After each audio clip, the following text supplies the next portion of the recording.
Hello everybody, my name's Mike Gibbons and you joined me the day after collecting my car from Unique Porsche in Westhoughton, where it spent the last week undergoing quite a major suspension refresh. And by that I mean it's had new shock absorbers and springs all around, it's had new coffin arms and fork arms all around, and it's had a full geo, as you might expect, once it's all gone back together again. So I'm heading out to put all this new suspension stuff to the test, but while the car's getting warmed up, let's have a look back at what's been done.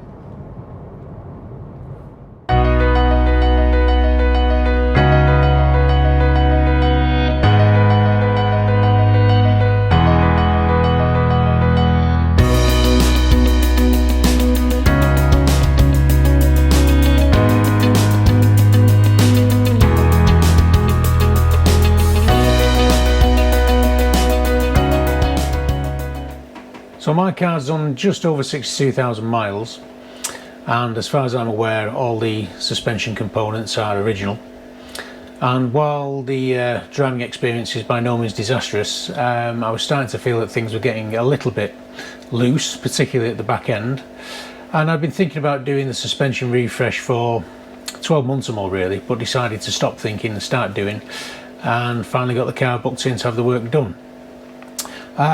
So decided to go all or nothing, and plan to replace springs all round, shock absorbers all round, coffin arms and fork arms all round, also the front top mounts and bump stops. And I've always been quite keen to keep the car as original as possible, so we kept all the new components standard. So the springs are Porsche original, the shock absorbers are Bilstein B4, the coffin arms are Hartec refurbished Porsche originals, and the fork arms are from Spider. So it's a pretty comprehensive refresh, so let's have a look at some pictures of work in progress.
So has all that made a difference?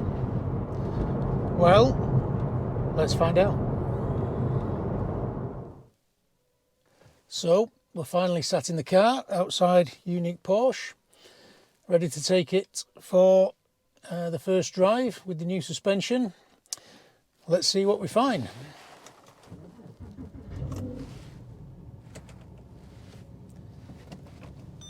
Here we go. Right, try not to reverse into anybody, that would be a good start.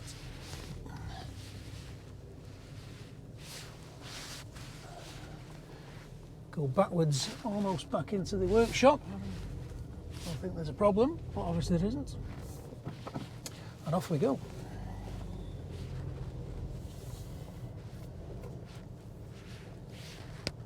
Right, let's see what we find.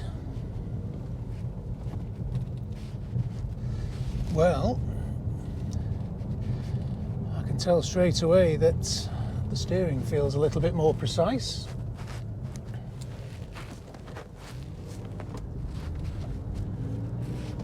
Let's get onto the open roads and see what we can find.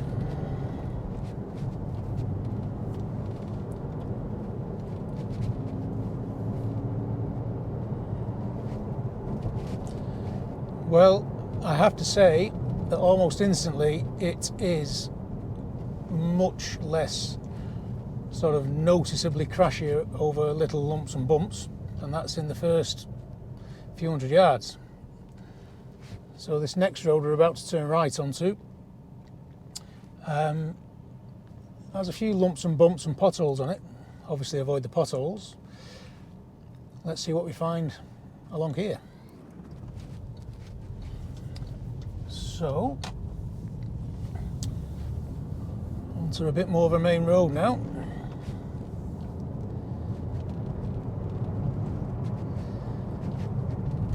Well, there's less cabin noise, so that would suggest the dampers are perhaps doing a slightly better job. And certainly over those few bumps you probably heard then, particularly the back end, yeah, feels a little bit more compliant, a little bit more absorbing the bumps and the lumps. But yeah, it's driving straight as a die, and I would say it does feel quieter, sound quieter.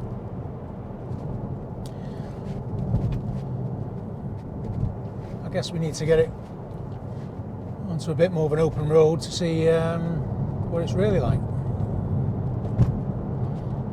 So at the moment, everything just feels so much tighter and tauter and precise, which is great. Okay, so now we're on the motorway. Road noise is kind of as it was before. That's largely down to the tyres. It's not the smoothest of motorways either. But yeah, it's all good so far. So we've done a few miles on the motorway now. Everything feels fine, and you know, it feels like a much more modern car. You know, the steering, the suspension, everything just feels so much more up to date, which I guess is what you'd expect. So we're now on a particularly noisy stretch of the M62, which runs from Manchester, where it meets the M60 and the M602, back towards Warrington and the M6. And again, overall, it's noticeably different. It drives, as I've said already, like a modern car. It's not fidgety in any way, it's not tramlining in any way. Yeah, it is a transformation, a pretty big transformation. So this particular stretch on here now does have a lot of ups and downs and bumps and lumps from subsidence, and the car's just gliding over them really, really easily. You know, it's there's no thumps or bumps. Certainly previously the rear near side I always felt was probably the worst corner. It always seemed to go over bumps with a bit of a thud, whereas that's gone. That's not there anymore, which is great. So nearly home now. How do you summarise first impressions? Well, pretty good, I have to say. I can't wait to get the car out onto some slightly better roads with less traffic, and have the ability to chuck it around a bit. But initial impressions are fantastic. It's a vast improvement. I I guess you always get a little bit nervous entering into these, what are, you know, an expensive refresh, whether it's going to be worth it.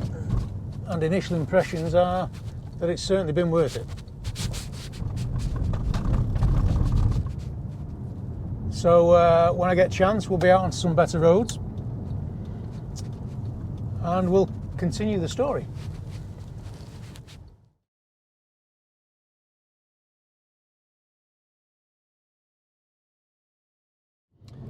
Okay, let's have a little bit of a go.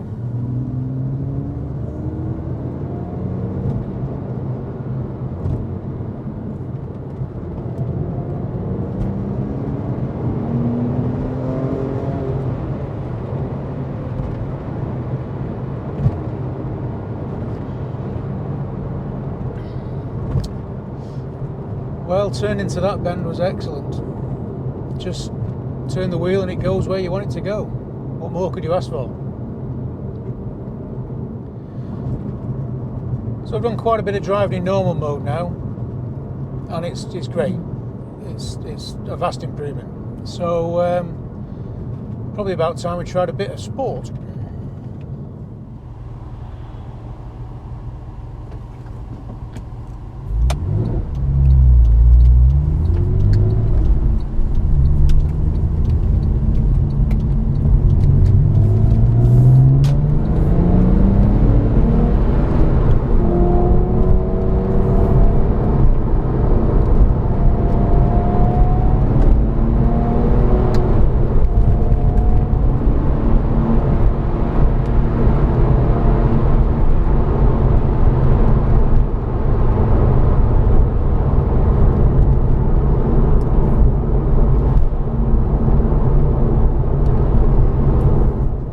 Well, obviously in sport mode,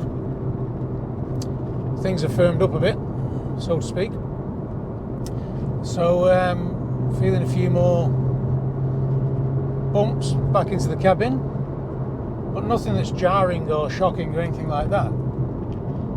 Just feels altogether tighter and more responsive, which I guess is what you want.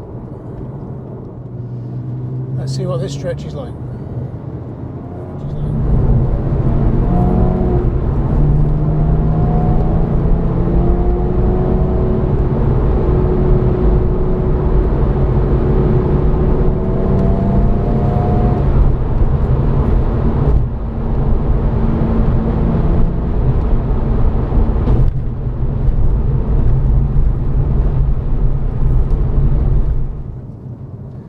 So, in conclusion, what have we found? Well, we found that the car is a whole lot tighter, a whole lot more responsive in terms of steering feel and steering feedback. It's a little bit quieter in the cabin, and on the whole, just feels a whole lot more together. So I'm really glad that I made the commitment and had the refresh done. It was a lot to commit to, it was a lot of money, but I'm happy to say it's money well spent. So to paraphrase another gentleman off YouTube, more videos, possibly, along very soon. Thanks for watching.